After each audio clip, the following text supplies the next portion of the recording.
But you're absolutely right. The situation with the leopards and the leopards is quite dire. Most of the time they are under constant attack, and it's devastating. Drones, rockets, and artillery constantly rain down on them, preventing them from even getting close enough to defend themselves effectively. It's disheartening to think about the possibility of seeing a prized Abrams tanks blown up in such a manner. It would indeed be a significant blow to America's reputation and military strength. Building a capable army isn't something that can be done hastily. It takes years of careful planning, training, and resource allocation. The complexity of modern warfare and the technologies involved make it even more critical to have a well-prepared military force. Rushing into conflict without adequate preparation can have disastrous consequences. You're right. It seems like no one is listening to our concerns. We may not be warmongers, but we are both deeply invested in peace and stability. As a civilian and military professional, we may approach the issue from different angles, but our ultimate goal is the same: ensuring peace and safety for our nation and the world. Peace should always be seen as a patriotic endeavor. There's no positive outcome in the current situation, and the urgency cannot be stressed enough.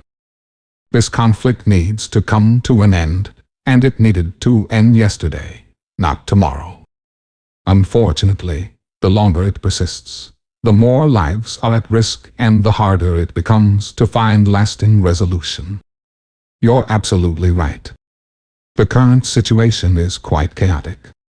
We've got a group of rather unconventional leaders running the show, as they call it today, the Unit Party, the recent arrival of Abrams tanks, and the expected arrival of F-16s tomorrow, raising eyebrows. But what's even more puzzling is the missing F-35.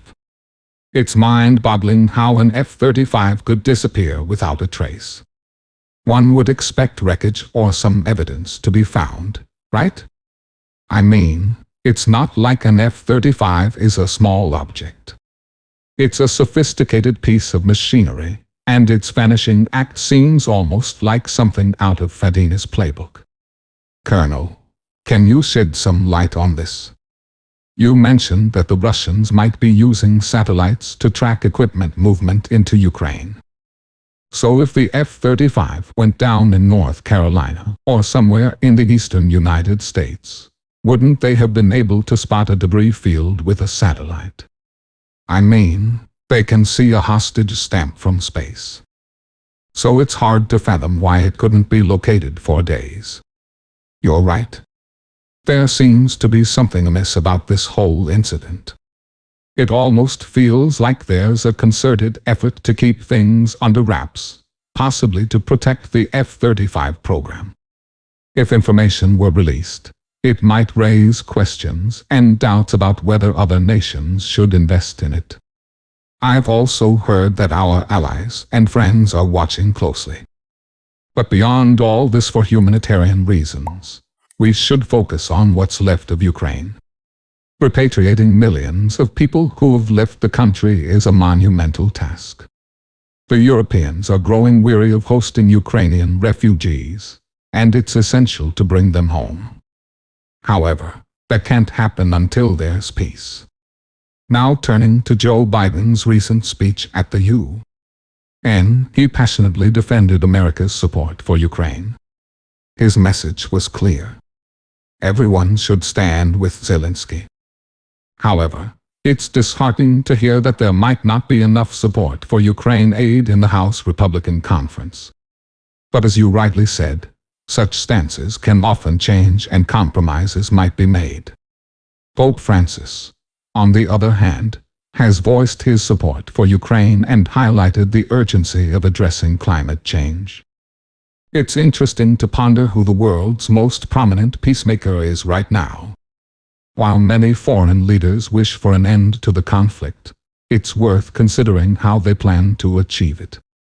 Ending the war isn't as simple as waving a magic wand given the complex web of Russian interests involved. Russians aren't likely to pack up and leave with the mere mention of peace. Individuals like RFK Union and even Trump have expressed a desire to end the conflict. But the practical steps for achieving peace require thoughtful discussion. There needs to be a well-considered approach that addresses the interests of all parties involved. So in this tumultuous landscape, finding a true peacemaker who can navigate these challenges is paramount. When we reflect on the past, it becomes evident that we had some significant advantages. Firstly, we possess an incredible scientific and industrial base. Our nation was a hub of innovation and manufacturing with a surplus of skilled manpower waiting to be put to work. The creditors recognized this, and it provided us with a strong foundation for building a formidable war machine. That's the first advantage. The second advantage, and it was a substantial one, was the vast quantities of gold at our disposal. We had accumulated this gold because we insisted that countries like Britain and France, as well as others who owed us money from World War I, pay us in gold. It was a shrewd move and it bolstered our economic strengths. But here's the question. What do we have now? Where's our manufacturing base? It's dispersed across places like Malaya, China, Indonesia, and Vietnam.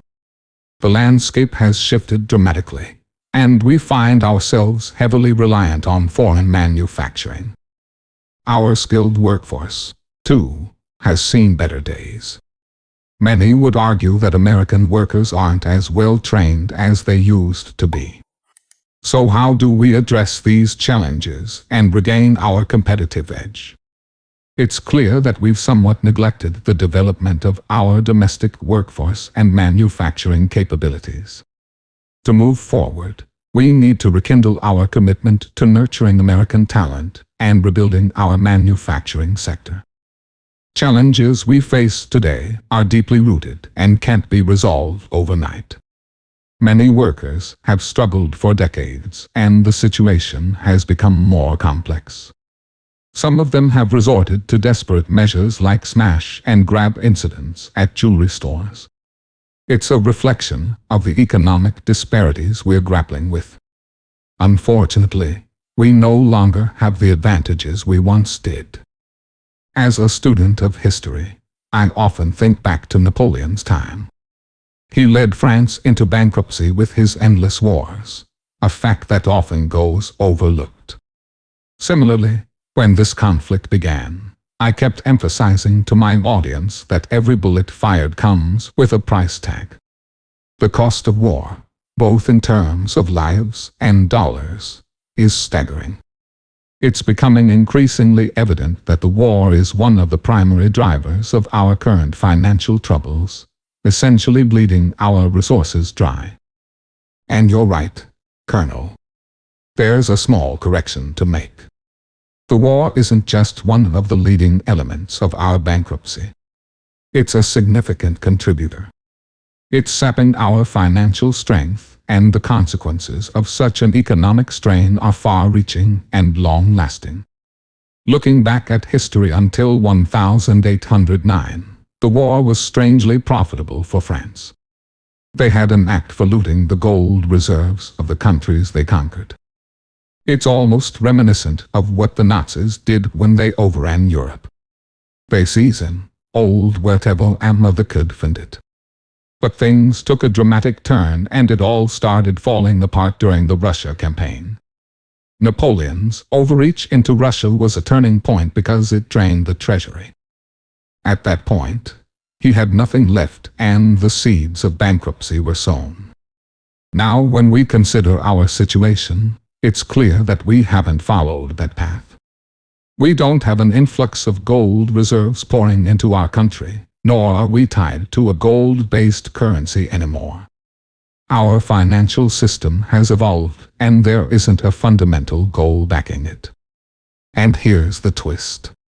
Countries like Saudi Arabia and the Emirates are making moves. They claim to be joining the price group and have started trading oil in their own currencies. They're selling oil to China in Taiwan, and they're no longer insisting on the petrodollar. Some might argue that it'll take years before this truly impacts us, but I'm not so sure.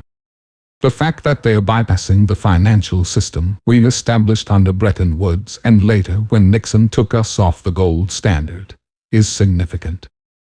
People around the world are saying enough is enough, and they're finding ways to circumvent our system.